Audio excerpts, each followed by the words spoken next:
പിടിച്ച ഒരു ദിവസമായിരുന്നു അന്ന്. പക്ഷെ ആ തിരക്കിനിടയ്ക്കും ശിവ സാർ ചോദിച്ചപ്പോൾ ഞാൻ അതങ്ങോട്ട് സമ്മതിക്കുകയും ചെയ്തത്. കാരണം ഷോവിന്റെ പ്രവർത്തനങ്ങള് വളരെ മനോഹരമായിട്ട് ദൈവിക പദ്ധതി പ്രകാരമുള്ള ഒരു പ്രവർത്തനമായതുകൊണ്ട് അതിനോട് സഹകരിക്കുന്നതിനുള്ള ഒരു സന്തോഷമാണ് ഇതിന് കാരണമായിട്ട് വന്നേക്കുന്നത്. നമുക്കറിയാം, നമ്മള് കർത്താവ് ഈശോ മിശിഹ ലോകത്തിലേക്ക് വന്ന സുവിശേഷം പ്രസംഗിക്കാനാ എന്ന് പറഞ്ഞാൽ ദൈവരാജ്യം പ്രസംഗിക്കാനായിട്ടാണ്. മാർക്കോസ് സുവിശേഷം 1-ാം അധ്യായത്തില് 14-ാം തിരുവചനം നമുക്കറിയാം. 15-ാം തിരുവചനം പറഞ്ഞു, അവൻ പറഞ്ഞു, സമയം പൂർത്തിയായി, ദൈവരാജ്യം സമീപിച്ചിരിക്കുന്നു, അനുതപിച്ച് സുവിശേഷത്തിൽ വിശ്വസിക്കുവാൻ. സമയം പൂർത്തിയായി, കാരണം ഈശോയോട് കൂടി സമയം പൂർത്തിയായി. അതാണ് സമയം പൂർത്തിയാകുന്നത്. അത് ഈശോയുടെ സമയമാണ്, പൂർത്തിയുടെ സമയം എന്നുള്ളത് നമുക്ക് എല്ലാവർക്കും അറിയാം. ഈ ലോകത്തില് രക്ഷയുടെ സമയം ഈശോയിലൂടെയാണ്. അപ്പം ദൈവരാജ്യമാണ് ഈശോ. കാരണം നമ്മുടെ പൂർവികര്, നമ്മുടെ വല്യപ്പനും വല്യമ്മ, അത് യാദവും ദൈവരാജ്യത്തിൽ നിന്ന് പുറത്തായപ്പോൾ അവർക്ക് കൊടുത്തൊരു വാഗ്ദാനം ഉണ്ടായിരുന്നു. 3:15 ആ വാഗ്ദാന പൂർത്തീകരണമാണ് സ്വർഗത്തിന്റെ വാതില് ഇവർക്ക് തുറന്നു കൊടുക്കാൻ വേണ്ടി, അല്ലെങ്കിൽ പ്രതീക്ഷയുടെ വാതിൽ തുറന്നു കൊടുക്കാൻ വേണ്ടിയിട്ട് ദൈവം തന്നെ ഇറങ്ങി വന്ന് ദൈവത്തിന്റെ രാജ്യം പ്രഘോഷിക്കുക എന്നുള്ളത്. എന്നിട്ട് ആ ദൈവരാജ്യം എങ്ങനെയാണ് നമ്മൾ ജീവിക്കേണ്ടത് എന്നുള്ളതിന്റെ ഏറ്റവും മനോഹരമായിട്ടുള്ള സന്ദേശം.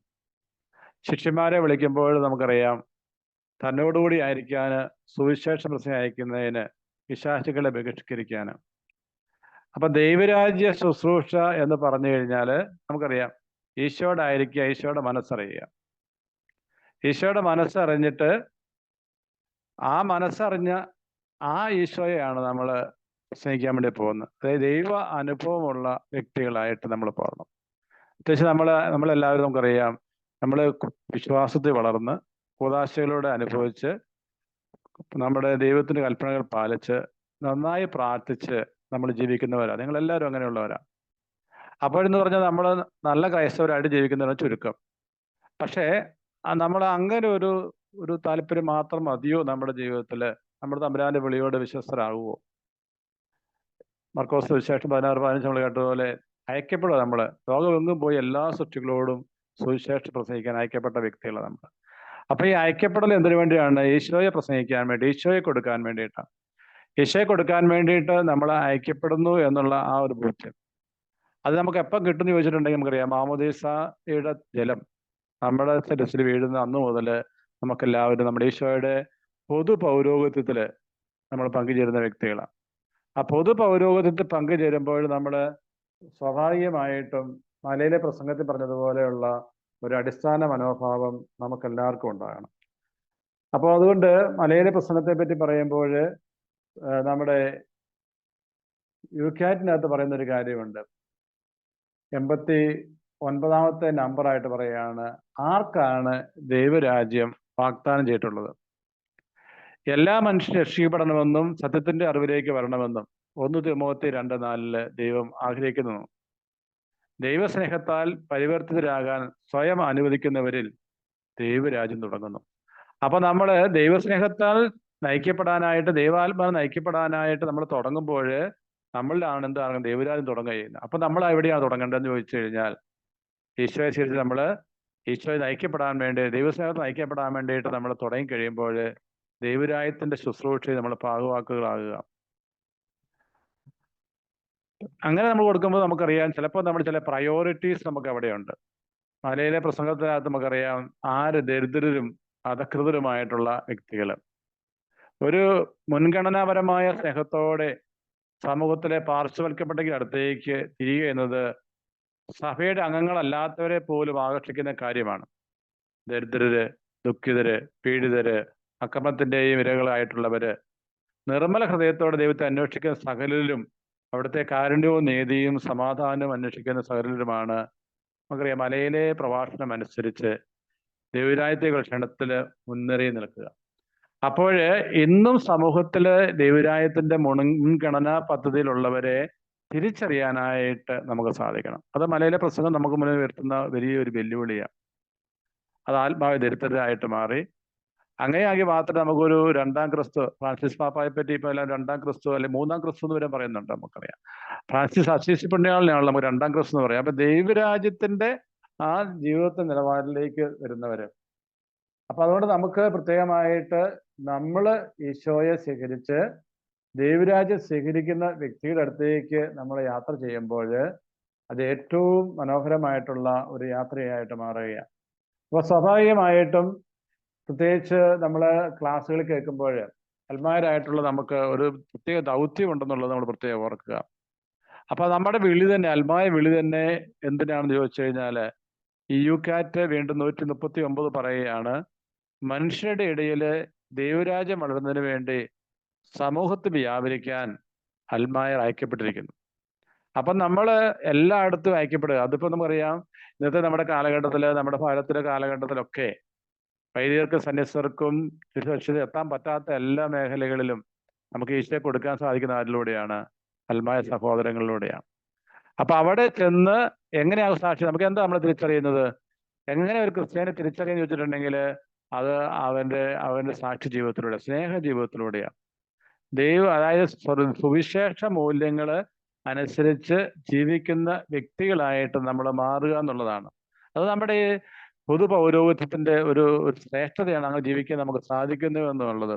അപ്പോൾ സ്വാഭാവികമായിട്ടും നമ്മൾ കുറേക്കൂടെ ഈ കർത്താവിന്റെ വിളിയോട്, അപ്പൊ നമ്മൾ ചോദിക്കും, ദൈവരാജ്യം വന്നതല്ലേ, ഇനി കാത്തിരിക്കണോ, അതിനുവേണ്ടി അധ്വാനിക്കണോ? തീർച്ചയായിട്ടും ദൈവരാജ്യത്തിന് വേണ്ടി അധ്വാനിക്കാൻ ഈ ഇംഗ്ലീഷ് ഒരു ചൊല്ലുണ്ട്, ഓൾറെഡി നോട്ട് ഇറ്റ് എന്ന് പറഞ്ഞാൽ ദൈവരാജ്യം വന്നു, എന്നാൽ അത് പൂർത്തിയായിട്ടില്ല. എപ്പോഴാണ് പൂർത്തിയാകുക? ഈശോ മിശിഹായുടെ രണ്ടാം വരവോട് കൂടിയിട്ടാണ്.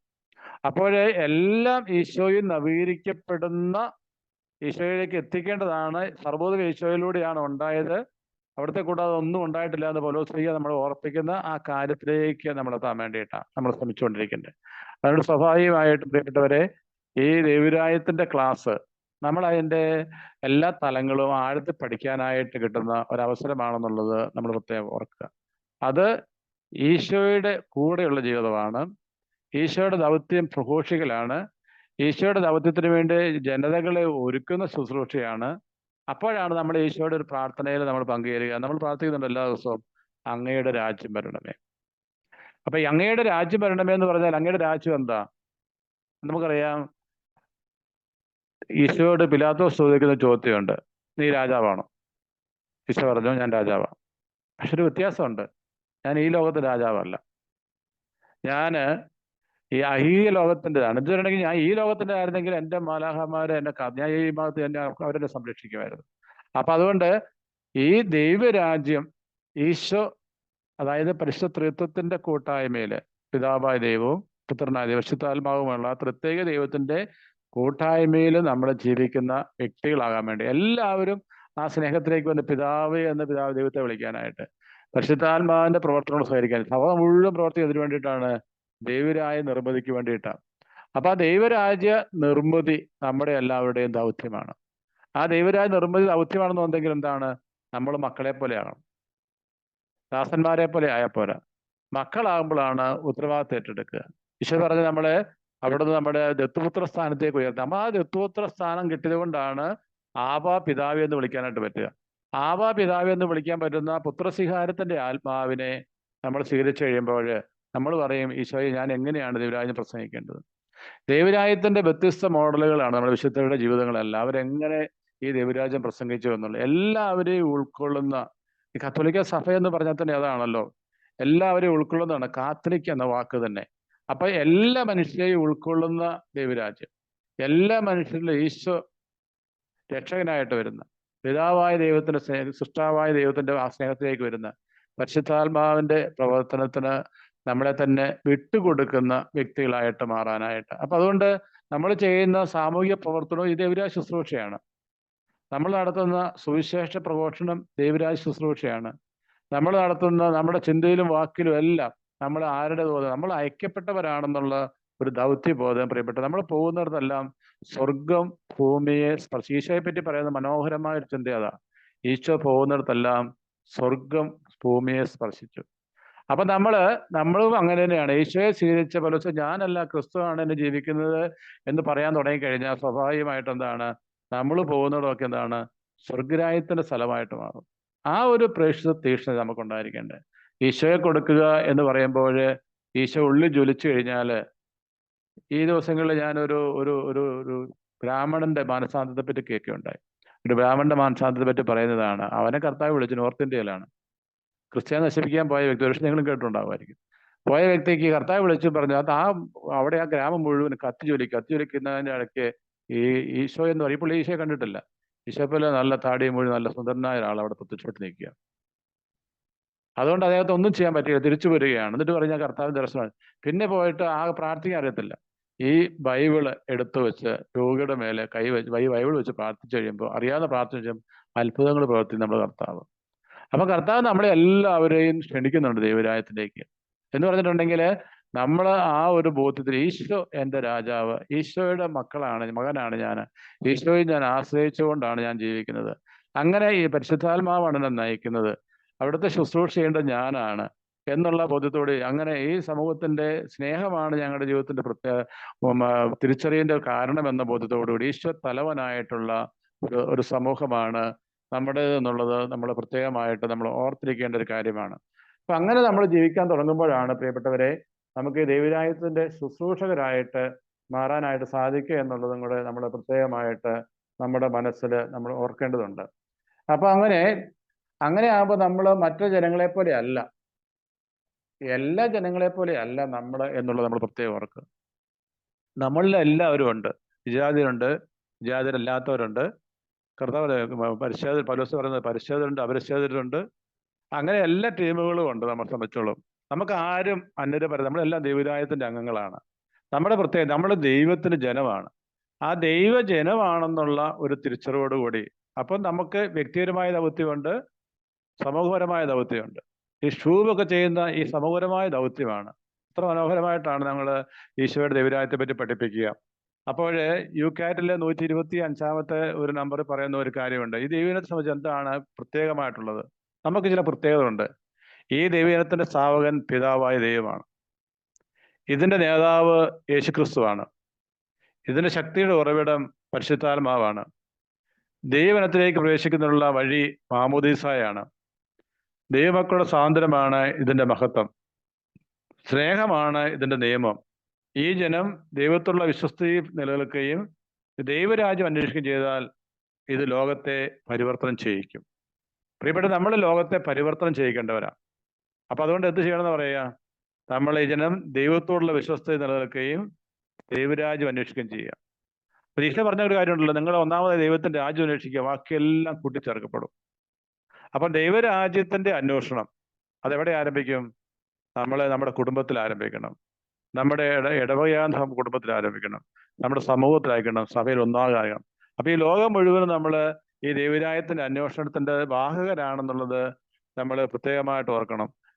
അതുകൊണ്ട് ദൈവം പഠിപ്പിക്കുന്ന പോലെ നമ്മൾ ലോകത്തിന്റെ ദൈവവും ഉപ്പുമായിട്ട് മാറുമ്പോഴാണ് അത് വലിയൊരു ദൗത്യമാണ് നമ്മളെ സംബന്ധിച്ചോളും.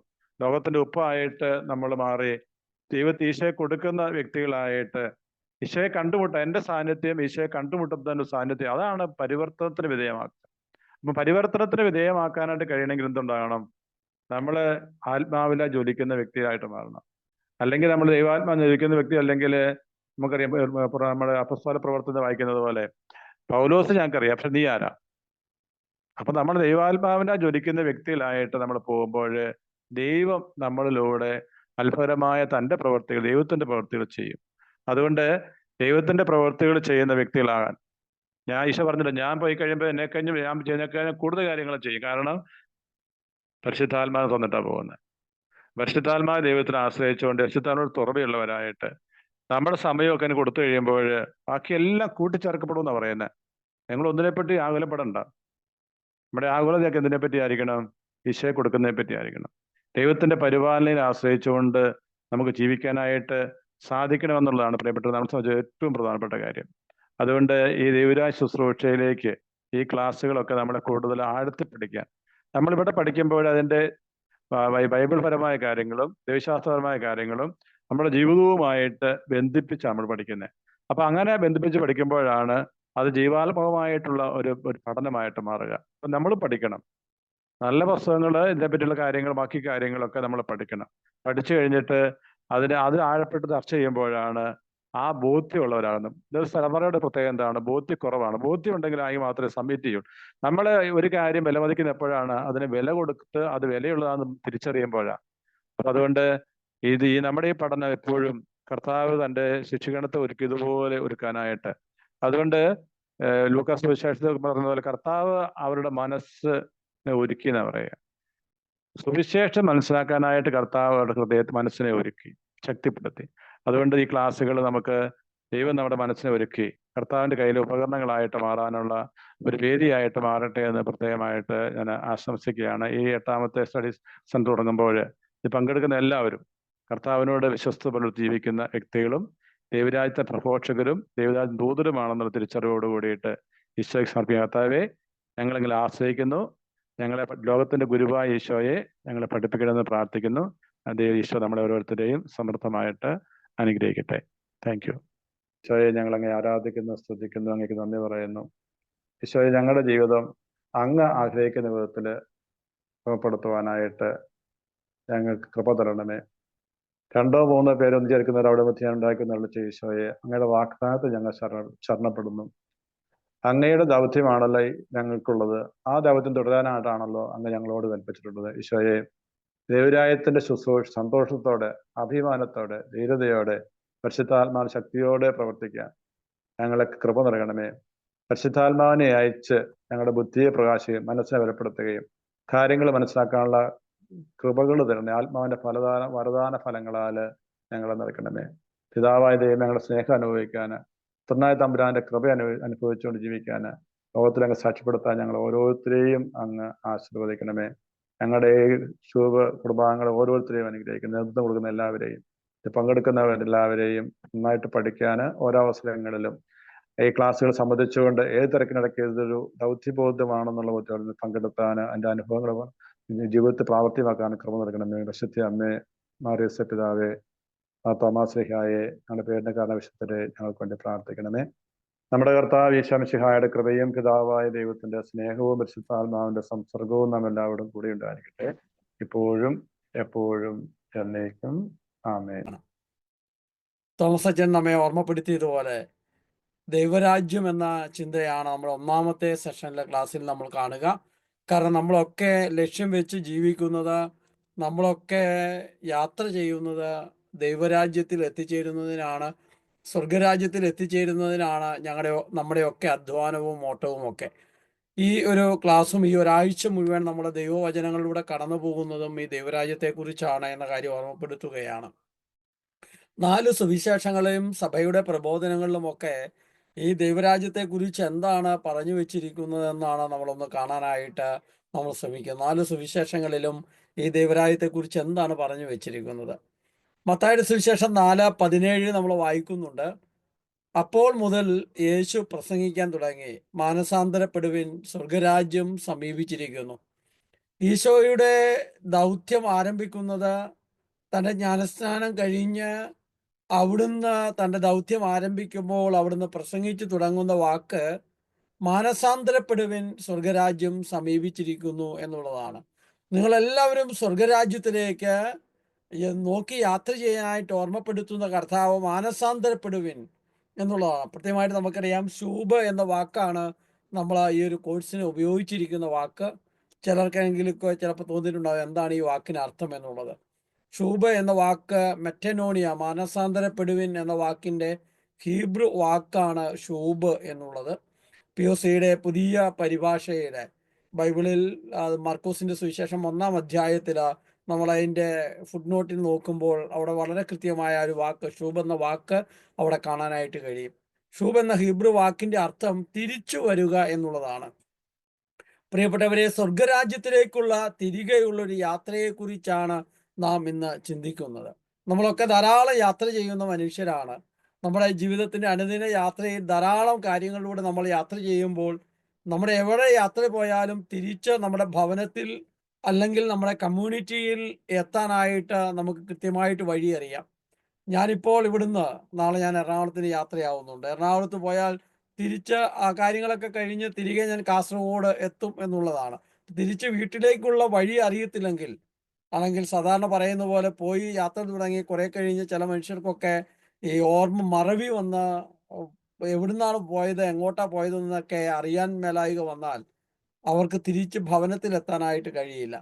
നമ്മളും ഒരുപക്ഷേ ഈ ലോകത്തിലേക്ക് അമ്മയുടെ ഉദരത്തിൽ നിന്ന് ഈ ലോകത്തിൽ വന്ന് തുടങ്ങിയ യാത്രയിൽ കുറച്ച് കഴിഞ്ഞപ്പോൾ നമ്മൾ എല്ലാം മറന്നു പോയിട്ടുണ്ടാവാം. ഈ ലോകത്തിന്റെ മോഹങ്ങളും ചിന്തകളും പ്രതീക്ഷകളും സ്വപ്നങ്ങളും ആഗ്രഹങ്ങളും ഒക്കെ ആയി നമ്മൾ മുന്നോട്ട് പോകുമ്പോൾ ഈ ലോക ജീവിതത്തെക്കുറിച്ച് മാത്രമുള്ള ചിന്തയിൽ വിചാരത്തിൽ ഒക്കെ ആയിരിക്കാം നമ്മൾ ജീവിച്ചു പോകുന്നത്. നമ്മൾ സ്വർഗത്തിലേക്കുള്ള യാത്രയിലാണ് എന്ന്, സ്വർഗത്തിൽ നിന്നാണ് നാം വന്നതെന്നും തിരിച്ച് സ്വർഗത്തിലേക്കാണ് യാത്ര ചെയ്യേണ്ടതെന്നും ഈ ലോക ജീവിതം ഒരു താൽക്കാലിക ജീവിതമാണ് എന്നും ഇത് നമ്മൾ ഇവിടെ ജീവിക്കുന്നത് ഒരു വഴിയാത്രകനാണ് എന്നുള്ള ഒരു സത്രം എന്ന പോലെ ഈ പ്രപഞ്ചത്തെ നാം കാണുമ്പോൾ, ഈ ഭൂമിയെ നാം കാണുമ്പോൾ നമ്മളൊരു സത്രത്തിൽ വന്ന് അത്യാവശ്യം നമ്മുടെ ചില കാര്യങ്ങളൊക്കെ ചെയ്തിട്ട് തിരിച്ചു പോകാൻ മാത്രമുള്ള ഒരു ഇടമാണ് ഈ ലോക രാജ്യം എന്ന് പറയുന്നത്. മറിച്ച് നമ്മൾ നിരന്തരം ജീവിക്കുന്ന, ആജീവാനന്ദം ജീവിക്കുന്ന ഒരിടം സ്വർഗമാണ് എന്നുള്ള ചിന്തയിൽ നമ്മുടെ ഈ ലോക ജീവിതത്തെയും ഈ ലോകത്തിന്റെ ചിന്തകളെയും ഈ ലോകത്തിന്റെ വ്യാപാരങ്ങളെക്കാളൊക്കെ അപ്പുറം സ്വർഗരാജ്യത്തെക്കുറിച്ചുള്ള ഒരു ചിന്ത നമ്മളിൽ ഉണ്ടാവണമെന്ന് അവിടുന്ന് നമ്മെ ഓർമ്മപ്പെടുത്തുകയാണ്. വീണ്ടും മത്തായിയുടെ സുവിശേഷം 3:2 നമ്മൾ വായിക്കുന്നുണ്ട്. മാനസാന്തരപ്പെടുവിൻ, എന്തെന്നാൽ സ്വർഗരാജ്യം സമീപിച്ചിരിക്കുന്നു. തിരിച്ചു വരിക, ദൈവരാജ്യം സമീപിച്ചിരിക്കുന്നു. ഈശോയുടെ വരവോടുകൂടെ ഈ ദൈവരാജ്യം പൂർത്തീകരിക്കുകയാണ്. അവിടുത്തെ പീഡാനുഭവ മരണ കുരിശു മരണത്തിലൂടെ അവിടുന്ന് പൂർത്തിയാക്കുകയാണ്. ആ ദൈവരാജ്യത്തിലേക്കുള്ള യാത്രയിലാണ് നാം. പ്രിയപ്പെട്ടവരെ, ഞാൻ വിചാരിക്കുന്നു നിങ്ങളുടെ കയ്യിൽ ബൈബിൾ എടുത്തു വെച്ചിട്ടുണ്ടാവും അടുത്ത് എന്ന് ഞാൻ കരുതുകയാണ്. നോട്ട്ബുക്കും പേനയും ഒക്കെ ഉണ്ടാകുമെന്ന് കരുതുകയാണ്. ഇതിലൂടെയൊക്കെ നിങ്ങൾക്ക് കിട്ടുന്ന ദൈവവചനം മാത്രമല്ല, കിട്ടുന്ന ചെറിയ ചിന്തകളും ചെറിയ ചെറിയ ഇൻപുട്ടുകളും ഒക്കെ നിങ്ങളൊന്ന് കുറിച്ചു വെക്കുകയും ഈ വരുന്ന ഒരാഴ്ച കാലഘട്ടം, അടുത്ത ശനിയാഴ്ച നമ്മൾ ഈ ഓരോ ഓൺലൈനില് സൂമില് നമ്മൾ രണ്ടാമത്തെ സെഷനായി വരുന്നത് വരെ ഈ ഒരു ചിന്തയിലൂടെ നാം കടന്നു പോകേണ്ടതുണ്ട്. അപ്പോൾ മത്തായി സുവിശേഷം പറയുന്നത് മാനസാന്തരപ്പെടുവിൻ, തിരിച്ചു വരുവിൻ, സ്വർഗരാജ്യം സമീപിച്ചിരിക്കുന്നു. നിന്റെ ജീവിതത്തിന്റെ ഈ ലോകത്തിന്റെ ചിന്തകളെയും വ്യാപാരങ്ങളെയും ആഗ്രഹങ്ങളെയും താല്പര്യങ്ങളെയും ഒക്കെ കളഞ്ഞിട്ട് ദൈവരാജ്യത്തെക്കുറിച്ചുള്ള ചിന്ത, ദൈവരാജ്യത്തെക്കുറിച്ചുള്ള ആഗ്രഹം, ദൈവരാജ്യത്തെക്കുറിച്ചുള്ള സ്വപ്നം നിന്റെ ജീവിതത്തിന്റെ ഭാഗമാക്കുക. ഈശോയുടെ അടുത്ത് വന്ന ഒരു ചെറുപ്പക്കാരൻ ചോദിക്കുന്ന മനോഹരമായ ഒരു ചോദ്യമുണ്ടല്ലോ, സ്വർഗരാജ്യത്തിൽ പോകാൻ ഞാൻ എന്താണ് ചെയ്യേണ്ടതെന്ന് ഒരു ചെറുപ്പക്കാരൻ ഈശോയോട് ചോദിക്കുമ്പോൾ ഈശോ പറയുന്നുണ്ട്, പ്രമാണങ്ങളും കൽപ്പനകളും എല്ലാം നീ അനുസരിക്കണം. അല്ലെ, നിയമത്തിൽ എന്ത് എഴുതിയിരിക്കുന്നു, നീ എന്ത് വായിക്കുന്നു? അപ്പൊ അവൻ പറയുന്നുണ്ട്, ഞാൻ ആ പ്രമാണങ്ങളെല്ലാം അനുസരിക്കുന്നുണ്ട്, നിയമത്തിൽ പറഞ്ഞിരിക്കുന്ന മുഴുവൻ കാര്യവും അതേപടി അനുസരിക്കുന്നുണ്ട് എന്നുള്ളത്. പ്രിയപ്പെട്ടവരെ, നമ്മുടെ മാതൃരാജ്യമായ ഭാരതത്തിൽ നാം ജീവിക്കുമ്പോൾ ഭാരതത്തിന്റെ ഭരണഘടനയോടും ഭാരതത്തിന്റെ നിയമങ്ങളോടും ഭാരതത്തിന്റെ ചൈതന്യത്തോടും ചേർന്ന് ഇന്ത്യൻ ജനാധിപത്യ മതേതരത്വ രാജ്യത്തിന്റെ എല്ലാ ചിന്തകളെയും ചേർന്ന് വെച്ച് ആ ഭരണഘടനയോട് ചേർന്നാണ് നാം ജീവിക്കുന്നത്. അങ്ങനെ നമുക്ക് ഭാരതത്തിൽ ജീവിക്കാനായിട്ടാവൂ എന്നുള്ളതാണ്. അതുപോലെ തന്നെ ഈശോ അവനോട് ചോദിച്ചതാണ്, ആ ദൈവരാജ്യത്തിന്റെ നിയമങ്ങളും അനുഷ്ഠാനങ്ങളും ഒക്കെ എന്തു പറയുന്നു? അവൻ പറഞ്ഞു, അതെല്ലാം ഞാൻ അനുസരിച്ച് ജീവിക്കുന്നുണ്ട്. അപ്പോൾ ഈശോ അവനോട് പറയുന്ന ഒരു കാര്യമുണ്ട്, നിനക്കൊരു കുറവുണ്ട്. നീ നിന്റെ സമ്പത്ത് വിറ്റ് ദരിദ്രർക്ക് നൽകണം. നീ ദരിദ്രനായാൽ മാത്രമേ ദൈവരാജ്യത്തിലേക്ക് പ്രവേശിക്കാനായിട്ടാവുകയുള്ളൂ എന്ന് പറയുമ്പോൾ സമ്പത്ത് മുഴുവൻ കളയാൻ പറഞ്ഞതാണെന്നുള്ളതല്ല, മറിച്ച് ഒന്നിലും അള്ളിപ്പിടിക്കാതെ ഈ ലോകത്തിന്റെ സമ്പത്തില്, സുഖത്തില്, സൗന്ദര്യത്തില്, ആഗ്രഹത്തില്, സ്വപ്നത്തില്, ഈ മായാ ലോകത്തിന്റെ എല്ലാ മേഖലകളിലും അള്ളിപ്പിടിക്കാതെ അതിനെയൊക്കെ കൈവിടാനായിട്ടും സ്വർഗത്തെ അള്ളിപ്പിടിക്കാനായിട്ടുള്ള ചിന്ത ക്രിസ്തു ആ ചെറുപ്പക്കാരനോട് പറയുകയാണ്. ആയിട്ട് അവിടെ പറഞ്ഞു വെക്കുന്ന, അവൻ വളരെയേറെ സമ്പന്നനായിരുന്നു, അവൻ ദുഃഖത്തോടെ തിരിച്ചുപോയി എന്നാണ് പറയുന്നത്. പ്രിയപ്പെട്ടവരെ, ദൈവരാജ്യത്തിലേക്ക്, സ്വർഗരാജ്യത്തിലേക്ക് നാം യാത്ര ചെയ്യണമെങ്കിൽ പ്രിയപ്പെട്ടവരെ, നമ്മൾ ധാരാളം കാര്യങ്ങൾ കളയേണ്ടതുണ്ട് എന്ന്, പിടിവിടേണ്ടതുണ്ട് എന്ന് അവിടെ നമ്മെ ഓർമ്മപ്പെടുത്തുകയാണ്. ഇത് തന്നെയാണ് മത്തായി 6:33 നമുക്കെല്ലാവർക്കും അറിയാവുന്ന ദൈവവചനം. അവർ സൂചിപ്പിക്കും, നിങ്ങൾ ആദ്യം അവിടുത്തെ രാജ്യവും അവിടുത്തെ നീതിയും അന്വേഷിക്കുക. പ്രിയപ്പെട്ടവരെ, നമ്മുടെ ജീവിതത്തിലെ ചിന്തയില് ആഴത്തിൽ ഉറപ്പിക്കേണ്ട ഒന്ന് ദൈവരാജ്യത്തെ കുറിച്ചാണ്. പിതാവായ ദൈവം ഭരണം നടത്തുന്ന, നീതിമാനായ ദൈവം ഭരണം നടത്തുന്ന, ക്ഷമിക്കുന്നവനായ, കാരുണ്യവാനായ ദൈവത്തിന്റെ നീതിപൂർവമായ ഭവനത്തിലെ അംഗമാണ് ഞാൻ എന്നുള്ള വലിയ ബോധത്തോടെയുള്ള ഒരു തിരിച്ചറിവ് നമുക്കുണ്ടാവേണ്ടതുണ്ട്. നമ്മൾ ജീവിക്കുന്നത് ഈ ലോകത്തിലാണെങ്കിലും ദൈവരാജ്യത്തിലാണ്, ദൈവരാജ്യത്തിന്റെ മകനാണ് എന്ന് നമ്മെ ഓർമ്മപ്പെടുത്തുകയാണ്. അതാണ് നിങ്ങൾ ആദ്യം അവിടുത്തെ രാജ്യവും നീതിയും അന്വേഷിക്കുക, അതോടൊപ്പം മറ്റുള്ളവയെല്ലാം നിങ്ങൾക്ക് ലഭിക്കും. ഒരുപക്ഷെ നമ്മുടെയൊക്കെ ജീവിതത്തിൽ ഈ ലോകത്തിൽ ജീവിക്കാനായിട്ട് നമുക്ക് സമ്പത്ത് വേണം, വീട് വേണം, അറിവ് വേണം, ബന്ധങ്ങൾ വേണം, എല്ലാം വേണം, ഡ്രസ്സ് വേണം, ഭക്ഷണം വേണം, എല്ലാം വേണം. പക്ഷെ നമ്മൾ പലപ്പോഴും ഈ ലോകത്തിൽ ജീവിക്കുന്ന ആ ആവശ്യമായ കാര്യങ്ങളെക്കുറിച്ച് മാത്രമാണ് എപ്പോഴും നമ്മുടെ മനസ്സിലുള്ള ചിന്ത. എപ്പോഴും നമ്മൾ വിചാരിക്കുന്നതും ചിന്തിക്കുന്നതും അതാണ്. ഒപ്പം സ്വർഗരാജ്യത്തെക്കുറിച്ചുള്ള ചിന്ത നമ്മളിൽ നഷ്ടപ്പെട്ടു പോവുകയാണ്. അതാണ് ഈശോ നമ്മെ ഓർമ്മപ്പെടുത്തുന്നത്, നിങ്ങളുടെ നിക്ഷേപം എവിടെയോ അവിടെയായിരിക്കും നിങ്ങളുടെ ഹൃദയവും. ചിതൽ അരിക്കാത്തതും ഉറുമ്പരിക്കാത്തതുമായ, ചിതൽ നശിപ്പിക്കാത്തതും ഉറുമ്പരിക്കാത്തതുമായ നിക്ഷേപം നിങ്ങൾ സ്വർഗത്തിൽ കരുതി വെക്കാനായിട്ട് ഈശോ നമ്മെ ഓർമ്മപ്പെടുത്തുന്നുണ്ട്. പ്രിയപ്പെട്ടവരെ, ഒരിക്കലും നശിച്ചു പോകാത്ത നിക്ഷേപം സ്വർഗത്തിലാണ് നാം നേടേണ്ടത്. ഈ ലോകത്തിൽ നമ്മൾ ഒന്നുമില്ലാതെ പരിപൂർണ നഗ്നനായി ഇങ്ങോട്ട് വന്നതുപോലെ തന്നെ തിരികെ നമ്മൾ യാത്രയാകുമെന്ന് നമ്മെ ഓർമ്മപ്പെടുത്തുകയാണ്. അതുകൊണ്ട് ദൈവത്തിന്റെ രാജ്യം ആഴത്തിൽ അന്വേഷിക്കുന്നതിൽ, ആ ദൈവരാജ്യത്തിന്റെ നീതി എന്താണ് എന്ന ജീവിതത്തിന്റെ ഭാഗമാക്കുന്നതിൽ, അതിനുവേണ്ടി അധ്വാനിക്കുന്നതിൽ നമ്മൾ ശ്രദ്ധയുള്ളവരാവണമെന്ന് അവിടുന്ന് ഓർമ്മപ്പെടുത്തുകയാണ്. അതിനാൽ മത്തായി 7:21 മത്തായി ശ്ലീഹ വീണ്ടും നമ്മെ ഓർമ്മപ്പെടുത്തുന്നു, കർത്താവേ കർത്താവേ എന്ന് എന്നോട് വിളിച്ചപേക്ഷിക്കുന്നവനല്ല, എൻ്റെ സ്വർഗസ്ഥനായ പിതാവിന്റെ ഇഷ്ടം നിറവേറ്റുന്നവനാണ് സ്വർഗരാജ്യത്തിൽ പ്രവേശിക്കുക. പ്രിയപ്പെട്ടവരെ, നമ്മുടെ വലിയ ഭക്താനുഷ്ഠാനങ്ങൾ കൊണ്ടോ അല്ലെങ്കിൽ വലിയ ഭക്ത അഭ്യാസങ്ങൾ കൊണ്ടോ നമ്മുടെ വാചാലമായ പ്രാർത്ഥനകൾ കൊണ്ടോ ഒന്നും ഈ സ്വർഗം സ്വന്തമാക്കാനായിട്ട് കഴിയില്ല എന്ന് ഓർമ്മപ്പെടുത്തുകയാണ്. ഒരുപക്ഷെ നമ്മൾ നല്ല ഭാഷയിലും നല്ല രീതിയിലും നല്ല തലത്തിലുമൊക്കെ നമ്മൾ പ്രാർത്ഥിച്ചേക്കാം. അല്ല, നമ്മുടെ ഭക്താനുഷ്ഠാനങ്ങൾ വളരെയേറെ മറ്റുള്ളവരെ ഒക്കെ ചോദ്യചിഹ്നത്തിൽ നിർത്തുന്ന വിധത്തിൽ ഭക്താനുഷ്ഠാനങ്ങളിലൂടെ കടന്നു പോകാം. അതൊക്കെ വേണം, വേണ്ട എന്നല്ല. മറിച്ച് അതിനേക്കാൾ അപ്പുറം എൻ്റെ പിതാവായ ദൈവത്തിന്റെ ഇഷ്ടം എന്താണ് എന്നറിഞ്ഞ് ജീവിക്കുന്നതാണ് സ്വർഗരാജ്യത്തിൽ എത്തുക. ഈശോ പറയുന്നുണ്ട്, എൻ്റെ പിതാവിന്റെ ഇഷ്ടം നിറവേറ്റുകയാണ് എൻ്റെ ഭക്ഷണം. അതിനുവേണ്ടിയാണ് അവിടുന്ന് എന്നെ അയച്ചിരിക്കുന്നത്. പരിശുദ്ധ മറിയം പിതാവായ ദൈവത്തിന് തന്നെ കുറിച്ചുള്ള പദ്ധതി മനസ്സിലാക്കിയിട്ട് അവിടുന്ന് ഈശോയ്ക്ക് ജന്മം നൽകാനായിട്ട് സമ്മതം മൂളുന്ന ചിത്രം വിശുദ്ധ ഗ്രന്ഥം നമ്മുടെ മുമ്പിൽ വെക്കുന്നുണ്ട്. നീതിമാനായ ഔസപിതാവ് ഗർഭിണിയായ മറിയത്തെ ഭാര്യയായി സ്വീകരിച്ചുകൊണ്ട് ദൈവത്തിന്റെ ഹിതത്തെ നിറവേറ്റാനായി അവിടുന്ന് തയ്യാറാകുന്നുണ്ട്. എല്ലാ വിശുദ്ധരുടെയും അപ്പസ്തോലന്മാരുടെയും ഒക്കെ ജീവിതം നമ്മൾ എടുത്ത് പരിശോധിക്കുമ്പോൾ ദൈവത്തിന്റെ ഹിതം അന്വേഷിക്കുന്നതിൽ, ദൈവത്തിന്റെ ഹിതം മനസ്സിലാക്കി ജീവിക്കുന്നതിൽ പ്രത്യേകമായി അവർ ശ്രദ്ധിക്കുകയാണ്. പ്രത്യേകമായിട്ട് നമ്മളെ ഇപ്പോൾ ഭാഗ്യമരണാർഹനായ ഫ്രാൻസിസ് മാർപ്പാപ്പ തൻ്റെ ജീവിതത്തിൽ വത്തിക്കാനിലെ ആ വലിയ സൗകര്യം ഒഴിവാക്കി മാർത്ത ഭവനത്തിലേക്ക് അവിടുന്ന് യാത്രയാവുമ്പോൾ, അവിടെ താമസിക്കുമ്പോൾ ദൈവത്തിന് തന്നെക്കുറിച്ചുള്ള ഹിതം തിരിച്ചറിഞ്ഞുകൊണ്ടുള്ള ഒരു യാത്രയുടെ ഭാഗമാണ് എന്ന് ഓർമ്മപ്പെടുത്തുന്നുണ്ട്. പ്രിയപ്പെട്ടവരുടെ, കർത്താവ് നമ്മെ ഓർമ്മപ്പെടുത്തുന്നത്, നമ്മെ ഓരോരുത്തരെ കുറിച്ചുള്ള ദൈവത്തിന്റെ പദ്ധതി മനസ്സിലാക്കിക്കൊണ്ട് നിരന്തരം യാത്ര ചെയ്യുന്നവരാണ് സ്വർഗരാജ്യം ലക്ഷ്യമാക്കിക്കൊണ്ട് ജീവിക്കുക. ഈ ലോകത്തിന്റെ ലക്ഷ്യങ്ങളും മോഹങ്ങളും ചിന്തകളും ആഗ്രഹങ്ങളും ഒക്കെ മുന്നിൽ കണ്ടുകൊണ്ട് ജീവിക്കാതെ, സ്വർഗം, എൻ്റെ പിതാവിന്റെ ഇഷ്ടം ഞാൻ എങ്ങനെയാണ് സ്വർഗരാജ്യത്തിൽ ഒരു മകൻ എന്ന നിലയിൽ, മകൾ എന്ന നിലയിൽ ജീവിക്കേണ്ടത് എന്ന് അവിടുന്ന് നമ്മെ ഓർമ്മപ്പെടുത്തുകയാണ്. വീണ്ടും മത്തായി 11:12 നമ്മെ ഓർമ്മപ്പെടുത്തുന്നുണ്ട്, സ്വർഗരാജ്യം ബലപ്രയോഗത്തിന് വിധേയമാണ്, ബലവാന്മാർ അത് കവർന്നെടുക്കും. പ്രിയപ്പെട്ടവരെ, സ്വർഗരാജ്യം ബലപ്രയോഗത്തിന് വിധേയമാണ്. പ്രിയപ്പെട്ടവരെ, സ്വർഗരാജ്യത്തിന്റെ പ്രത്യേകതകള് വിശുദ്ധ ഗ്രന്ഥം മത്തായി സുവിശേഷം നമ്മെ ഓർമ്മപ്പെടുത്തുമ്പോൾ, മർക്കോസ് സുവിശേഷകൻ നമ്മെ ഓർമ്മപ്പെടുത്തുമ്പോൾ, ലൂക്കാസ് സുവിശേഷകൻ നമ്മെ ഓർമ്മപ്പെടുത്തുമ്പോൾ, അല്ലെ യോഹന്നാൻ സുവിശേഷം നമ്മെ ഓർമ്മപ്പെടുത്തുമ്പോൾ, ദൈവരാജ്യത്തിന്റെ പ്രത്യേകത എന്താണ്? ക്ഷമിക്കുക എന്നതാണ്, കരുണ കാണിക്കുക എന്നുള്ളതാണ്, പീഡിപ്പിക്കുന്നവർക്ക് വേണ്ടി പ്രാർത്ഥിക്കുക എന്നുള്ളതാണ്, മറ്റുള്ളവന് വേണ്ടി സ്വന്തം ജീവൻ ബലിയായി നൽകുക എന്നുള്ളതാണ്. ആ സ്വർഗരാജ്യത്തിന്റെ ആ സ്വഭാവ സവിശേഷതയിലേക്ക് വരാനായിട്ട് നാം ബലപ്രയോഗം നടത്തേണ്ടതുണ്ട്.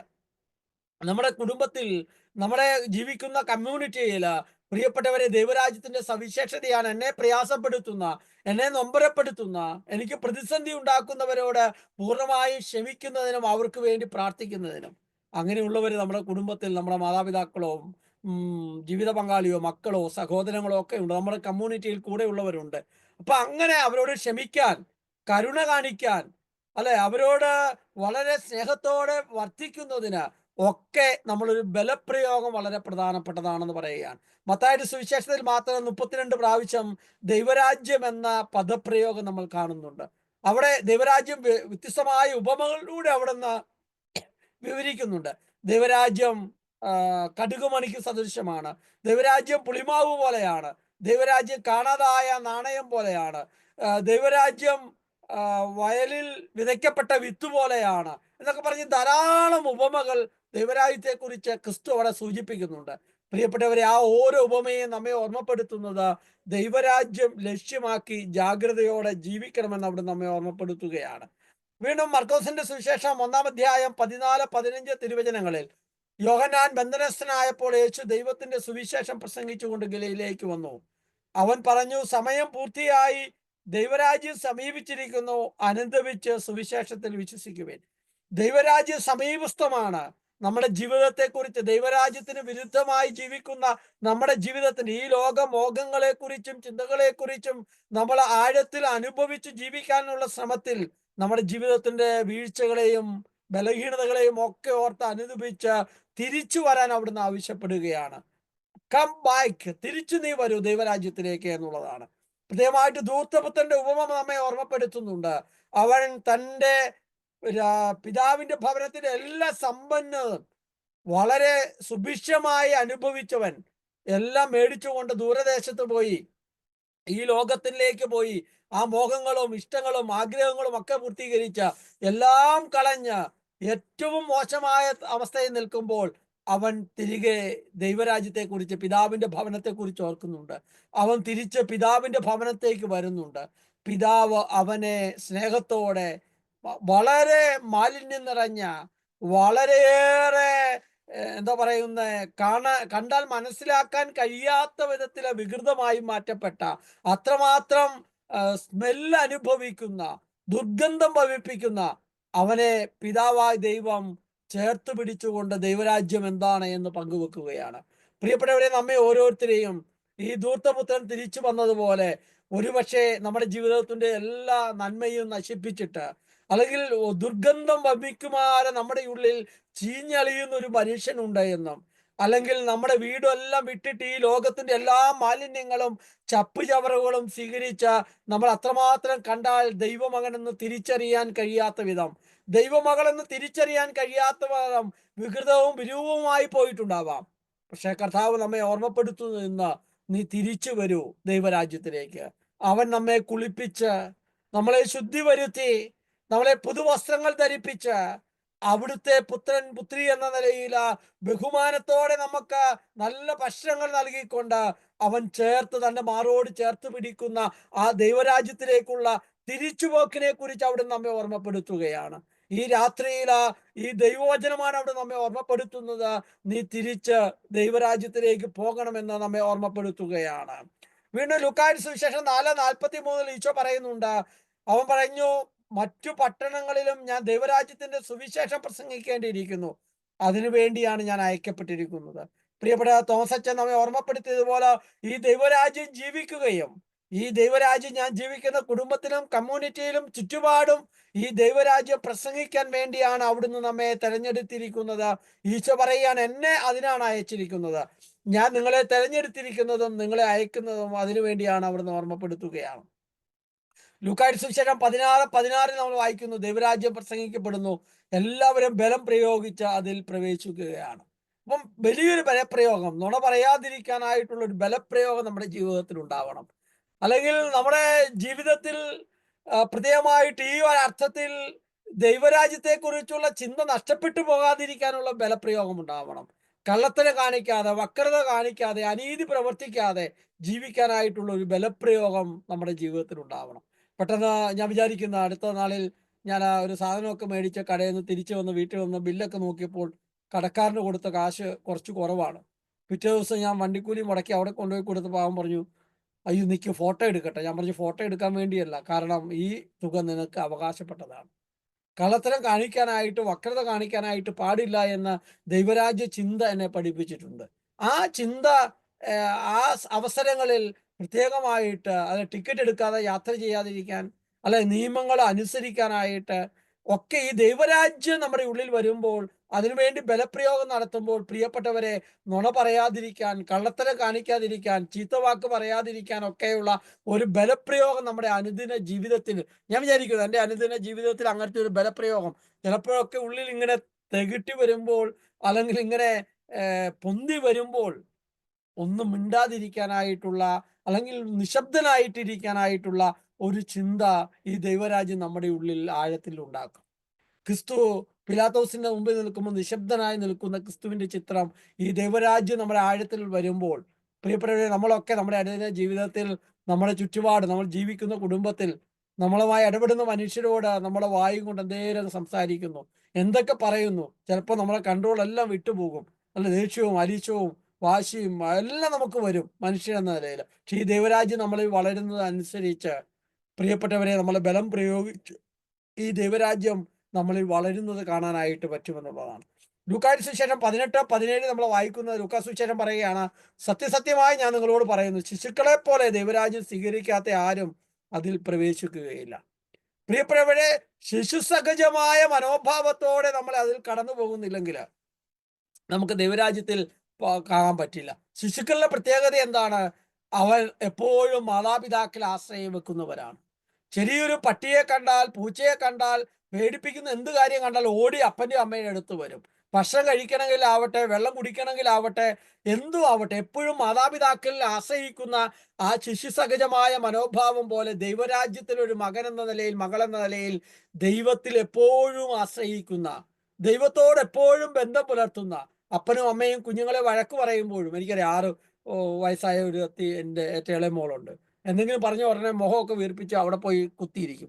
2 സെക്കൻഡ് കഴിയുമ്പോൾ ഓടി വരും. ഓടി വന്ന് മടിയിൽ കയറി കവിളയിലൊക്കെ പിടിച്ച് ഉമ്മയൊക്കെ തന്ന് ആ ശിശു സഹജമായ മനോഭാവത്തോടെ ദൈവത്തോടുള്ള ബന്ധത്തിൽ, ഒരു പുത്ര ബന്ധത്തിൽ നാം ജീവിക്കണമെന്ന് ദൈവരാജ്യം അതുപോലെ നാം സ്വന്തമാക്കണമെന്ന്, ദൈവം പറയുന്നത് അനുസരിച്ച് ദൈവത്തിന്റെ ഹിതം മനസ്സിലാക്കിക്കൊണ്ട്, പരിശുദ്ധ അമ്മയും യൗസപിതാവും ഒക്കെ ദൈവത്തിന്റെ ഹിതം മനസ്സിലാക്കി ശിശുസഹജമായ മനോഭാവത്തോടെ അവിടുന്ന് സ്വീകരിച്ചതുപോലെ നമ്മുടെയും ജീവിതത്തിൽ, നമ്മൾ ജീവിക്കുന്ന ഈ ലോക ജീവിതത്തിൽ ദൈവത്തിന് നമ്മെക്കുറിച്ചുള്ള ഹിതം തിരിച്ചറിഞ്ഞ് അത് അതേപടി അന്വർത്ഥമാക്കണമെന്ന് അവിടുന്ന് നമ്മെ ഓർമ്മപ്പെടുത്തുന്ന ചിത്രം കൂടെയാണ്. ലൂക്കായുടെ സുവിശേഷത്തിൽ 30-ലേറെ തവണ ദൈവരാജ്യം എന്ന മുഖ്യ പ്രമേയം നമ്മൾ വായിച്ചു കടന്നു പോകുന്നുണ്ട്. ദൈവരാജ്യത്തെ കുറിച്ചാണ് ലൂക്കാ സുവിശേഷകനും മത്തായി, മർക്കോസ് സുവിശേഷകനും ഒക്കെ നമ്മെ ഓർമ്മപ്പെടുത്തുന്നത് അവിടെയാണെന്നുള്ളതാണ്. വീണ്ടും യോഹന്നാന്റെ സുവിശേഷം 3:3 നമ്മൾ വായിക്കുന്നുണ്ട്, യേശു പറഞ്ഞു, സത്യസത്യമായി ഞാൻ നിങ്ങളോട് പറയുന്നു, വീണ്ടും ജനിക്കുന്നില്ലെങ്കിൽ ഒരുവന് ദൈവരാജ്യം കാണാൻ കഴിയില്ല. നിക്കോദേമോസിനോട് ഈശോ പറഞ്ഞതാണ്, വീണ്ടും ജനിക്കണം. നമ്മുടെ കാഴ്ചപ്പാടിൽ, നമ്മുടെ ചിന്തകളിൽ, നമ്മുടെ വികാരങ്ങളിൽ, വിചാരങ്ങളിൽ, നമ്മുടെ പ്രവർത്തനങ്ങളൊക്കെ ദൈവരാജ്യത്തെ കുറിച്ചുള്ള ചിന്ത ആഴത്തിൽ വളർന്നു വരും. അതൊരു പുളിമാവ് പോലെയാണ്.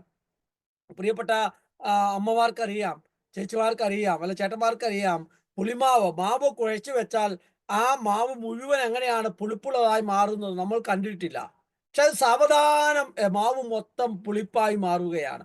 അതുപോലെ ദൈവരാജ്യത്തെ കുറിച്ചുള്ള ചിന്ത, ദൈവരാജ്യത്തെ കുറിച്ചുള്ള ആഗ്രഹം, അന്വേഷണം ഒക്കെ നമ്മുടെ ജീവിതത്തിൽ സാവധാനം, നമ്മുടെ ജീവിതത്തിന്റെ ചിന്തകളിലും വികാരങ്ങളിലും വിചാരങ്ങളിലും പ്രവർത്തനങ്ങളിലും താല്പര്യങ്ങളിലും ലക്ഷ്യങ്ങളിലും മോഹങ്ങളിലുമെല്ലാം ഈ ദൈവരാജ്യമായി നാം മാറുകയാണ്. ഒരു കടുകുമണി വളർന്ന ഒരു വൃക്ഷം പോലെയായി മാറുന്നത് പോലെ ദൈവരാജ്യം നമ്മളിൽ വളർന്നു വലുതാവുകയാണ് എന്ന് അവിടുന്ന് ഓർമ്മപ്പെടുത്തുകയാണ്. അപ്പം നമ്മൾ വീണ്ടും വീണ്ടും ഈ ദൈവരാജ്യം എന്ന ചിന്ത ഒരിക്കൽ പോലും നഷ്ടപ്പെടുത്താതെ നമ്മളിൽ ആഴത്തിൽ ഉറപ്പിക്കണമെന്ന് ഓർമ്മപ്പെടുത്തുകയാണ്. സഭയുടെ പ്രബോധനങ്ങളിൽ ആരംഭ നൂറ്റാണ്ട് മുതൽ സഭാ പ്രബോധനങ്ങളിൽ, അപ്പസ്തോലിക പ്രബോധനത്തിലൂടെ, ചാക്രിക ലേഖനത്തിലൂടെ, അപ്പസ്തോലിക ആഹ്വാനത്തിലൂടെ, രണ്ടാം വത്തിക്കാൻ കൗൺസിൽ പ്രമാണരേഖയിലൂടെ, കത്തോലിക്ക സഭയുടെ മതബോധ ഗ്രന്ഥങ്ങളിലൂടെയൊക്കെ ഈ ദൈവരാജ്യത്തെക്കുറിച്ച് എന്താണ് പറഞ്ഞിരിക്കുന്നതെന്ന് കൂടെ പറഞ്ഞ് ഞാൻ അവസാനിപ്പിക്കാനായിട്ട് ശ്രമിക്കുകയാണ്.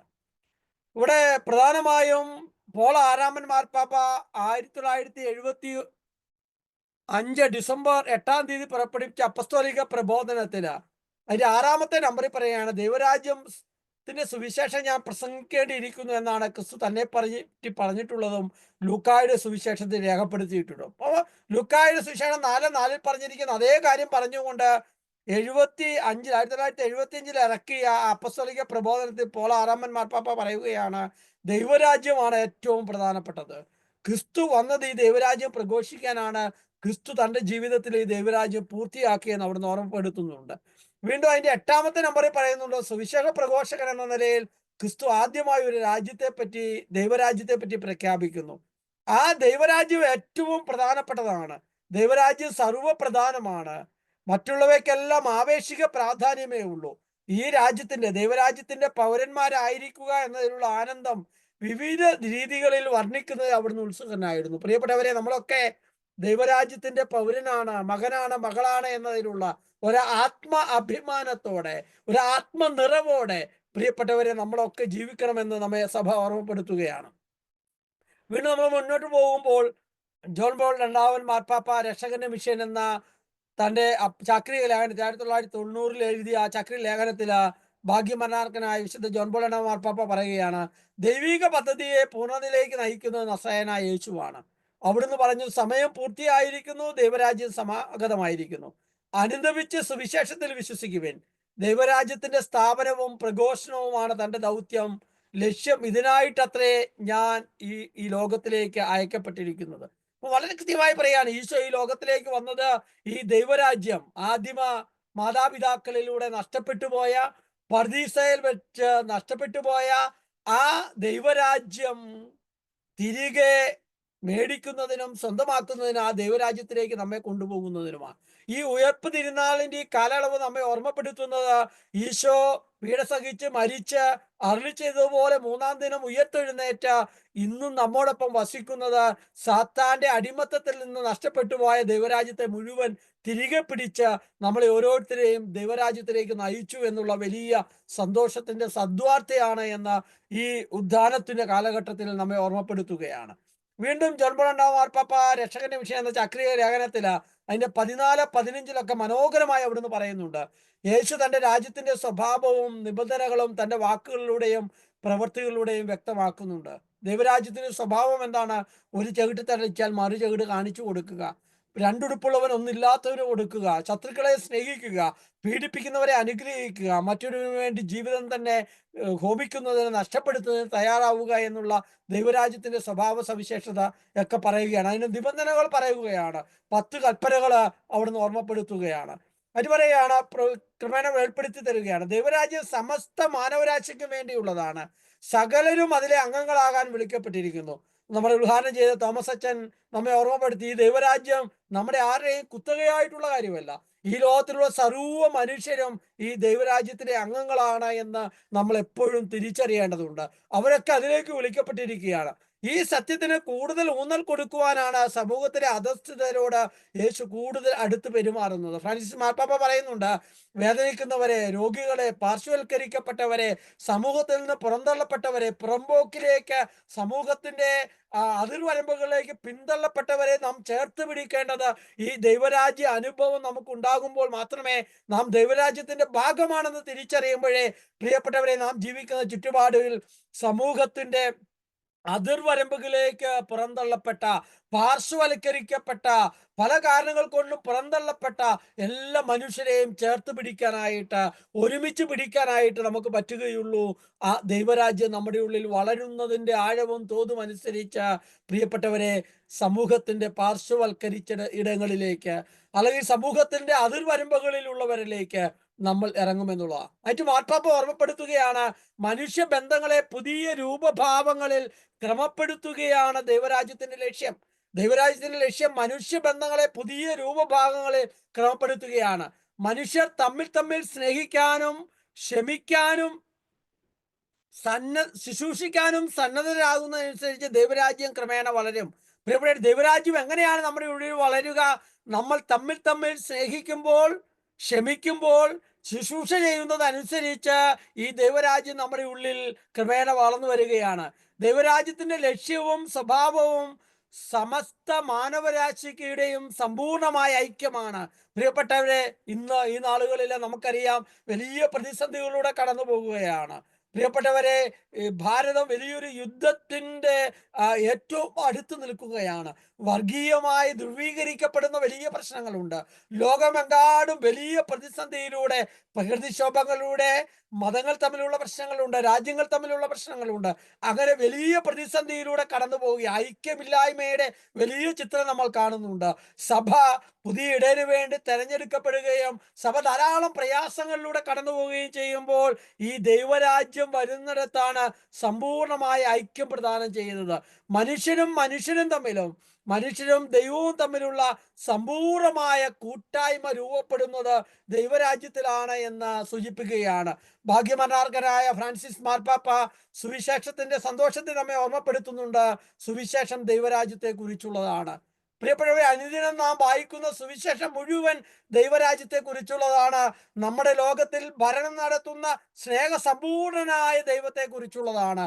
അതുകൊണ്ട് സുവിശേഷം ആഴത്തിൽ വായിച്ച്, ആഴത്തിൽ നമ്മുടെ ഹൃദയത്തിൽ ഉറപ്പിച്ച്, നമ്മുടെ ഇടയിൽ ഭരണം നടത്തുന്ന സ്നേഹസമ്പൂർണനായ പിതാവായ ദൈവത്തെ അനുഭവിച്ച് ദൈവരാജ്യമായി നാം മാറേണ്ടതുണ്ട്.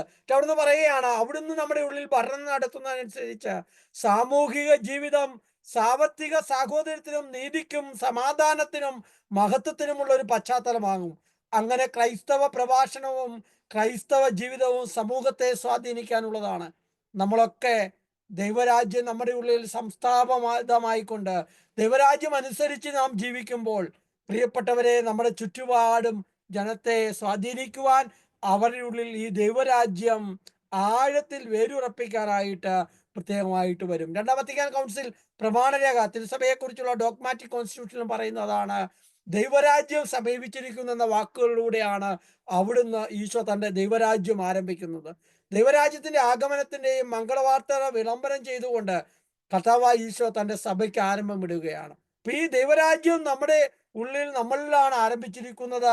ആ ദൈവരാജ്യത്തെ കുറിച്ചുള്ള ചിന്ത ഉണ്ടാവണം. മതബോധന ഗ്രന്ഥത്തിൽ 541 മുതൽ 553 വരെ നിങ്ങൾ ഇന്നോ നാളെയോ ഈ ദിവസങ്ങളിലൊക്കെ ഒന്ന് വായിക്കുക.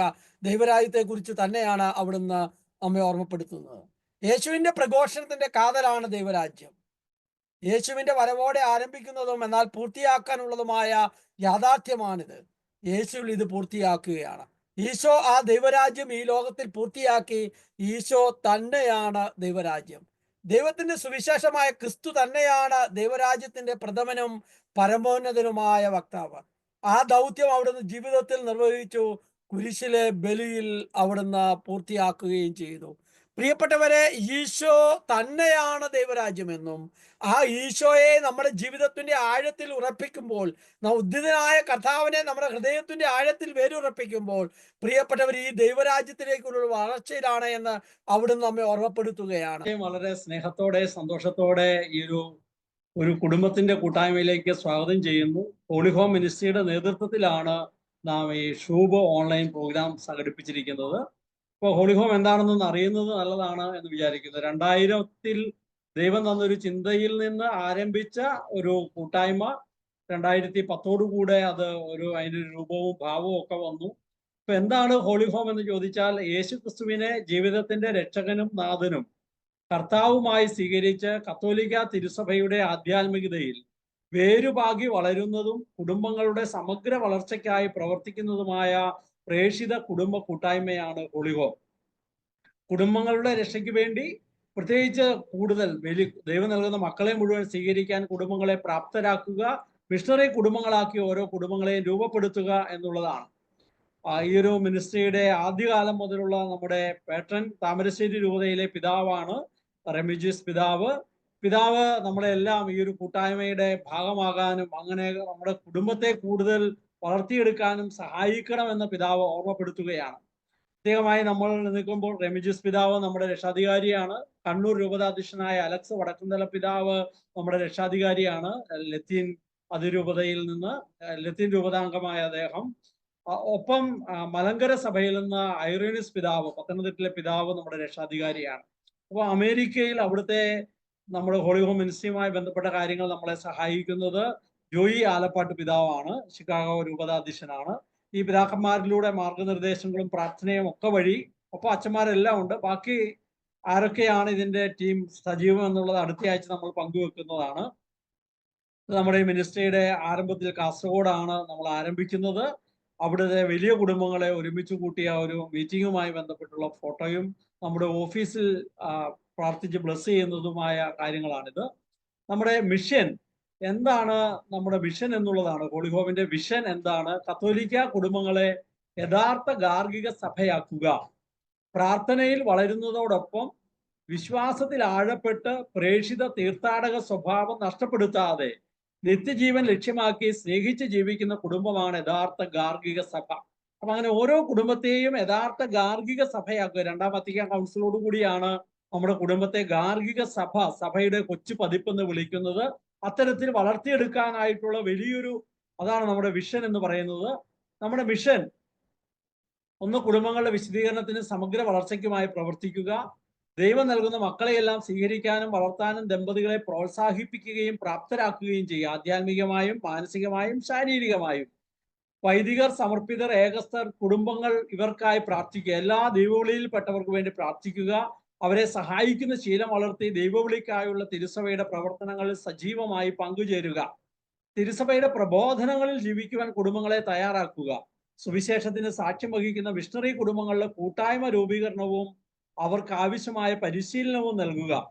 അതിന്റെ ഒരു ഭാഗമാണ്, ഒരു പരിശീലനത്തിന്റെ ഭാഗമാണ് നാം ഇങ്ങനെ 10 ആഴ്ച ഒരുമിച്ച് വരുന്നത്. കുടുംബങ്ങളുടെ സുസ്ഥിരമായ വികസനത്തിനായി പ്രവർത്തിക്കുക, കുടുംബാംഗങ്ങളുടെ സമഗ്ര ആരോഗ്യ പരിപാലനത്തിനായി പ്രവർത്തിക്കുക. ഇതെല്ലാം നമ്മുടെ മിഷനാണ്, നമ്മുടെ ലോഗോയാണ്. നമ്മൾ 2 കളർ നമുക്ക് കാണാം, ഒന്ന് ഒരു പച്ചയും നീലയും. നീല ഒരു ദൈവികമായ ഒരു സാന്നിധ്യത്തെയാണ് പ്രതിദാനം ചെയ്യുന്നത്. ആ റൗണ്ട് ലോകത്തെ സൂചിപ്പിക്കുന്നു. ആ റൗണ്ടിൽ നിന്നാണ് പച്ച കൈ ഉയർന്നു നിൽക്കുന്നത്. അത് മനുഷ്യൻ, നമ്മുടെ കൈയാണ്, ഒരു കുടുംബത്തിന്റെ കൈയാണ്.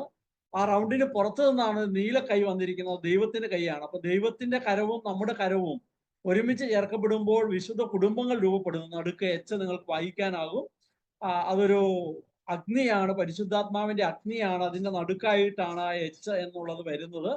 അപ്പം അതൊരു എംബ്ലവുമായി ബന്ധപ്പെട്ട അതിന്റെ കാര്യങ്ങളാണ്. 4 പില്ലേഴ്സ് ആണ് നമുക്കുള്ളത്. ഒന്ന്, ദൈവവുമായിട്ടുള്ള കൂട്ടായ്മ. ഓരോ പില്ലേഴ്സും ഓരോ കൂട്ടായ്മയാണ്. ദൈവവുമായിട്ടുള്ള കൂട്ടായ്മ നമ്മൾ വളർത്തുന്നത് ഒന്ന് വ്യക്തിപരമായ പ്രാർത്ഥനയിലൂടെയാണ്. 3 നേരം നമ്മൾ കർത്താവിന്റെ മാലാഹ പ്രാർത്ഥനയും കുടുംബ പ്രാർത്ഥനയും അത് നമ്മളെ ഈ ഒരു ദൈവത്തോടുള്ള കൂട്ടായ്മയിൽ വളരാൻ സഹായിക്കുന്നു. ദമ്പതികൾ രാത്രിയും രാവിലെയും ഒക്കെ ഒരുമിച്ചുള്ള ഒരു പ്രാർത്ഥന, ദൈവവചന വായനയും പഠനവും, ഇതെല്ലാം ദൈവത്തോടുള്ള ഒരു കൂട്ടായ്മയിൽ വളരാനായിട്ട് നമ്മെ സഹായിക്കും. രണ്ടാമതായി, കത്തോലിക്ക സഭയുമായുള്ള കൂട്ടായ്മയാണ് കൗദാശിക ജീവിതം. എല്ലാ ദിവസവും വിശുദ്ധ ബലിയിൽ പങ്കെടുക്കുക, അടുത്തടുത്ത് കുമ്പസാരിക്കുക. അങ്ങനെ കൗദാശികമായ ജീവിതം.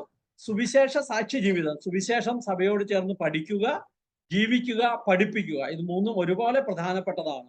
നമ്മുടെ ഈ ടീമിന്റെ ഭാഗമായിട്ട് ടീമിലുള്ള ധാരാളം പേര് BTH കോഴ്സ് ചെയ്യുന്നുണ്ട്, പഠിക്കുന്നുണ്ട്, നമ്മൾ പഠിപ്പിക്കുന്നുണ്ട്, ജീവിക്കാനായിട്ട് ഇത് ഒരുമിച്ച് പരിശ്രമിക്കുന്നുണ്ട്. ഇടവകയിലെ സജീവ പങ്കാളിത്തം, നമ്മുടെ ഓരോരുത്തരുടെ ഇടവകയിലെ സജീവ പങ്കാളിത്തം. നമ്മളെല്ലാവരും ഇടവകയിൽ പലവിധ കൈക്കാരന്മാരുണ്ട്, നമ്മുടെ കൂടെ കമ്മിറ്റിക്കാരുണ്ട്. ഇങ്ങനെ പലതരത്തിൽ ഇടവകയെ നമ്മൾ സഹായിക്കുന്നു. ഇടവകയുടെ ഭൗതിക ആവശ്യങ്ങളിൽ നമ്മൾ കൂടെ ചേർന്ന് നിൽക്കുന്നു. സഭയുടെ പാരമ്പര്യങ്ങളും അനുഷ്ഠാനങ്ങളും, മാതാവിനോടും വിശുദ്ധരോടുള്ള പ്രാർത്ഥന, ഉപവാസം, നോമ്പ്. നമുക്കറിയാം മാസം മാതാവിന്റെ വണക്കമാസമാണ്. അപ്പൊ അങ്ങനെ അത്തരത്തിലുള്ള എല്ലാ തരത്തിലും സഭയുടെ പാരമ്പര്യങ്ങളോട് ചേർന്ന് വളരാനായിട്ട് നമ്മൾ പരിശ്രമിക്കുക. അത് 2ാമത്തെ പില്ലറാണ്. 3ാമത്തെ പില്ലർ കുടുംബങ്ങളുടെ കൂട്ടായ്മ. നമ്മുടെ കുടുംബങ്ങൾ തമ്മിലുള്ള ഒരു ബന്ധം, ഒരു സന്ദർശനം. നമ്മുടെ ഈ കൂട്ടായ്മയിലുള്ള കുടുംബങ്ങളെ പരമാവധി നമ്മൾ പോയി കാണാനായിട്ട് പരിശ്രമിക്കാറുണ്ട്. കുടുംബങ്ങൾ ഒരുമിച്ചുള്ള പ്രാർത്ഥന, ഒരുമിച്ച് വന്ന് നമ്മൾ കുടുംബങ്ങൾ പ്രാർത്ഥിക്കുന്ന അടുത്തുള്ള കുടുംബങ്ങൾ, കുടുംബ കൂട്ടായ്മയിലുള്ള ആഘോഷം. അത് നമ്മുടെ ഇടവകയിൽ മാത്രമുള്ളതല്ല, നമ്മുടെ ഇത്തരത്തിൽ വളരുന്ന നമ്മുടെ കുടുംബങ്ങൾ, നമ്മുടെ കൂട്ടായ്മകൾ ഒരുമിച്ച് വന്ന് ആഘോഷിക്കുന്നു. കുടുംബങ്ങൾ ഒരുമിച്ചുള്ള തീർത്ഥാടനം, വേളാങ്കണ്ണി ഇതുപോലുള്ള തീർത്ഥാടന കേന്ദ്രങ്ങളിലേക്ക് കുടുംബം ഒരുമിച്ച് പോകുന്നതാണ്. 4, ദരിദ്രരും വേദനിക്കുന്നവരുമായുള്ള കൂട്ടായ്മ. ദൈവം നമുക്ക് തന്നതിന്റെ എല്ലാം ഒരു ഭാഗം ദൈവത്തിനായി മാറ്റിവെക്കുന്നു എന്നുള്ളതാണ്. അത് അറിവ്, കഴിവ്, സമ്പത്ത് എല്ലാം അത്തരത്തിൽ മാറ്റിവെക്കുന്നു. ലോകം മുഴുവനുമുള്ള കുടുംബങ്ങൾക്ക് വേണ്ടി മധ്യസ്ഥം വഹിച്ച് പ്രാർത്ഥിക്കുന്നു. ഏകസ്ഥരെയും വയോജനങ്ങളെയും ആവശ്യങ്ങളിൽ സഹായിക്കുന്നു. ഈ ഭൂമി പൊതുഭവനം, നാം എല്ലാവരും അവിടുത്തെ മക്കൾ എന്ന ഫ്രാൻസിസ് പാപ്പയുടെ വാക്ക് നമുക്ക് ഓർക്കാം. ആ ഒരു വാക്കിന്റെ പിൻബലത്തിൽ നിന്ന് ഈ ഭൂമിയെ നമ്മൾ സംരക്ഷിക്കാനായിട്ടുള്ള ദൗത്യം കൂടി നമുക്കുണ്ട് എന്നുള്ളതാണ്. ഇത് ഫ്രാൻസിസ് പാപ്പയ്ക്ക് നമ്മുടെ ഈ ഒരു മിനിസ്ട്രിയെ കുറിച്ചും ഇതിന്റെ കാര്യങ്ങളെ കുറിച്ചും എല്ലാം റെമിജിയസ് പിതാവ് പാപ്പയെ കാണാൻ പോയപ്പോൾ കൊടുത്ത ഒരു ലെറ്ററിന്റെ ഭാഗമാണിത്. നമ്മൾ ശുഭ എന്ന് പറയുന്ന ഒരു കോഴ്സിലേക്കാണ് നമ്മൾ പ്രവേശിച്ചിരിക്കുന്നത്. 10 ആഴ്ചത്തെ തിരിച്ചുവരവ്, മടങ്ങിവരവ് എന്നാണ് അതിന്റെ അർത്ഥം. അതൊരു ഹീബ്രു പദമാണ്, നമ്മൾ കൂടുതൽ അറിയും. ഇതൊരു മിഷണറി പരിശീലനമാണ്. അടിസ്ഥാന സുവിശേഷ പ്രഘോഷണം, നമ്മൾ അടിസ്ഥാന സന്ദേശം മനസ്സിലാക്കുക, മിഷൻ അനുഭവത്തിൽ ആഴപ്പെടുക്കുക, അങ്ങനെ കുടുംബം അടിസ്ഥാന സുവിശേഷ പ്രഘോഷണത്തിന്റെ ഇടവും മിഷണറിമാരെ രൂപപ്പെടുത്തുന്ന പരിശീലനത്തിന്റെ ഇടവുമായി കുടുംബത്തെ രൂപപ്പെടുത്തുക. ദൈവരാജ്യത്തോടും സഭയോടും പ്രതിബദ്ധതയുള്ള ഗാർഹിക സഭയെ രൂപപ്പെടുത്തുക എന്നത് നമ്മുടെ ഒരു ദൗത്യമാണ്. ഈ ഒരു കൂട്ടായ്മയുടെ ഒരു കോഴ്സിന്റെ ഭാഗമാണത്. നേരത്തെ സൂചിപ്പിച്ചതുപോലെ ദൈവരാജ്യത്തെക്കുറിച്ച് നാം കാണുന്നു. ദൈവം സ്നേഹിക്കുന്ന പിതാവാണ്. നമ്മുടെ കുടുംബം, എല്ലാ കുടുംബവുമായി ബന്ധപ്പെട്ട് നമ്മുടെ ചിന്തകൾ നമ്മൾ പങ്കുവെക്കുന്നുണ്ട്. ദൈവസ്നേഹം പങ്കുവെക്കുന്ന ഇടമാണ് കുടുംബം. പാപാവസ്ഥയിൽ വീണുപോയവരാണ് മനുഷ്യരെല്ലാവരും. ആയിരിക്കുന്ന കുടുംബം സ്നേഹിക്കാൻ കഴിയാത്ത കുടുംബമായി തീരുന്നു. നാലാമത്തെ ആഴ്ച നമ്മൾ എത്തുമ്പോൾ യേശു സകലർക്കും രക്ഷകനാണ്. യേശു ക്രിസ്തു കുടുംബത്തിന്റെ നാഥനാണ്. ക്രിസ്തുവിന്റെ പെസഹാരഹസ്യം അനുഭവിച്ച് ജീവിക്കുന്ന ഇടമാണ് കുടുംബം എന്ന് നമ്മൾ മനസ്സിലാക്കും. 5-ാമത്തെ ആഴ്ചയിലെത്തുമ്പോൾ വിശ്വാസവും മാനസാന്തരവും നമ്മുടെ പ്രത്യുത്തരമാണെന്നും ആഴമായ സമർപ്പണത്തിലേക്കും വിശ്വാസ മാനസാന്തര പ്രത്യുത്തരത്തിലേക്കും നമ്മെ വളർത്തുന്ന ഇടം കുടുംബമാണെന്നും നാം തിരിച്ചറിയും. പരിശുദ്ധാത്മാവിലുള്ള ജീവിതം, ദൈവാത്മാവിന്റെ ഹിതമനുസരിച്ച് ജീവിതത്തെ മുന്നോട്ട് കൊണ്ടുപോകാൻ നമ്മെ പരിശീലിപ്പിക്കുന്ന ഇടമാണ് നമ്മുടെ കുടുംബം, നമ്മുടെ ഭവനം എന്ന് നമ്മൾ മനസ്സിലാക്കും. 7-ാമത്തെ ആഴ്ച കൂട്ടായ്മയുമായി ബന്ധപ്പെട്ടാണ്. കുടുംബം ഒരു കൂട്ടായ്മ. 8 സുവിശേഷ പ്രഘോഷണം നമ്മുടെ ദൗത്യം. സുവിശേഷം ജീവിക്കാനും പ്രഘോഷിക്കാനും പരിശീലിപ്പിക്കപ്പെടുന്ന ഇടമാണ് നമ്മുടെ കുടുംബം എന്നുള്ളതാണ്. അങ്ങനെ 10 ആഴ്ചകളിലൂടെ നമ്മൾ ഇത് കടന്നു പോകുന്നു. നമ്മുടെ ഒരു ഹോളി ഹോം മിനിസ്ട്രി ചെയ്യുന്ന കാര്യങ്ങളൊന്ന്, 25 ദിവസം ക്രിസ്മസിന് ഒരുക്കമായിട്ടുള്ള ബെത്ലഹേം എന്ന് പറഞ്ഞ പ്രോഗ്രാം ഉണ്ട്. 25 പേർ അരമണിക്കൂർ പ്രാർത്ഥനയും വചനവിചിന്തനവുമായി. 40 ദിവസത്തെ തീർത്ഥയാത്ര എന്ന് പറയുന്ന ഈ വലിയ നോമ്പുകാലത്തുള്ള 40 പേർ വൈദികരും സമർപ്പിതരും ആത്മായരും ഒക്കെ അടങ്ങിയ 40 പേർ 40 ദിവസം അരമണിക്കൂർ പ്രാർത്ഥനയും കുരിശിന്റെ വഴിയും ദൈവവചന വിചിന്തനവുമായി നമ്മൾ കടന്നു പോകുന്ന ഒന്നുണ്ട്. എല്ലാ മാസവും ആദ്യ ഞായറാഴ്ച കഴിഞ്ഞ് വരുന്ന തിങ്കളാഴ്ച രാവിലെ 10 മുതൽ, തിങ്കളാഴ്ച രാവിലെ 10 മുതൽ ചൊവ്വാഴ്ച രാവിലെ 10 വരെ 24 മണിക്കൂർ കണ്ടിന്യൂസ് ആയിട്ട് ഓൺലൈനായും ഓഫ്ലൈനായും നമ്മൾ ലോകം മുഴുവന് വേണ്ടിയും വിശിഷ്യ സഭയ്ക്ക് വേണ്ടിയും നമ്മൾ പ്രാർത്ഥിക്കുന്ന ഒരു കാര്യമുണ്ട് എല്ലാ മാസവും. അത് നിങ്ങൾക്ക് തുറന്ന് അറിയിപ്പ് കിട്ടും. ഈ തിങ്കളാഴ്ചയാണ് നമ്മൾ ഈ മാസത്തെ മെയ് മാസത്തെ പ്രാർത്ഥന വരുന്നത്. അടുത്തത് നമ്മൾ കഴിഞ്ഞുപോയ എന്നാണ് ദിവ്യകാരുണ്യമായി കേരളം മുഴുവൻ നമ്മൾ 7 ദിവസം മാർച്ച് 30-ാം തീയതി ആരംഭിച്ച് ഏപ്രിൽ 5-ാം തീയതി അവസാനിക്കുന്ന പോലെ വിശുദ്ധ കുർബാനയുമായി നമ്മൾ യാത്ര ചെയ്തു. കേരളത്തിൽ നമ്മൾ 7 ദിവസം കൊണ്ട് കേരളം മുഴുവൻ എല്ലാ ജില്ലകളിലും. അടുത്ത ഒരു ഓൺലൈൻ പ്രോഗ്രാമാണ്. നമുക്കറിയാം ഷൂബ്, അത് അമേരിക്കക്കാരുടെ 1-ാം തീയതി ആരംഭിച്ച് USA-ക്കാർക്ക് വേണ്ടി. അത് എല്ലാ വെള്ളിയാഴ്ചയും രാവിലെ നമ്മൾ ഇവിടുന്ന് ചെയ്യുന്നു. വ്യാഴാഴ്ച രാത്രിയാണ് അവർക്ക് അവിടെ ലഭ്യമാകുന്നത്.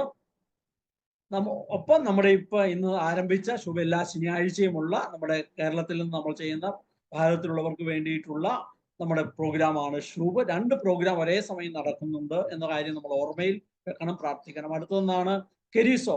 36 ആഴ്ചകളിലൂടെ ഈ ഷൂബിന്റെ തുടർച്ചയായിട്ട് ഇതിൽ ആഴപ്പെട്ട് വളരാനായിട്ട് നമ്മെ സഹായിക്കുന്നതാണ്. ആ കോഴ്സ് കേരളത്തിൽ നിന്നും ഒപ്പം USA-യിലും ഒരേപോലെ നടന്നുകൊണ്ടിരിക്കുന്നു. ബുധനാഴ്ച രാവിലെ USA-യിലുള്ളവർക്ക് വേണ്ടി, ബുധനാഴ്ച വൈകുന്നേരം നമ്മുടെ ഭാരതത്തിലുള്ളവർക്ക് വേണ്ടിയുമാണ് നമ്മളത് ചെയ്യുന്നത്. അടുത്ത നമ്മുടെ ഒരു ഹോളി ഹോം മിനിസ്ട്രിയുടെ നേതൃത്വത്തിൽ നമ്മൾ വിഴിഞ്ഞത്ത് പ്രയാസങ്ങളിലൂടെ കടന്നുപോയപ്പോൾ അവിടെ കുടുംബമായി നമ്മൾ ഒരുമിച്ച് പോയി. അവർക്കൊരു ദിവസം ഐക്യദാർഢ്യം പ്രഖ്യാപിച്ച് അവരോടൊപ്പം നമ്മളായിരുന്നു. അതുപോലെ മുനമ്പത്ത് നമ്മൾ 3 തവണ പോയി.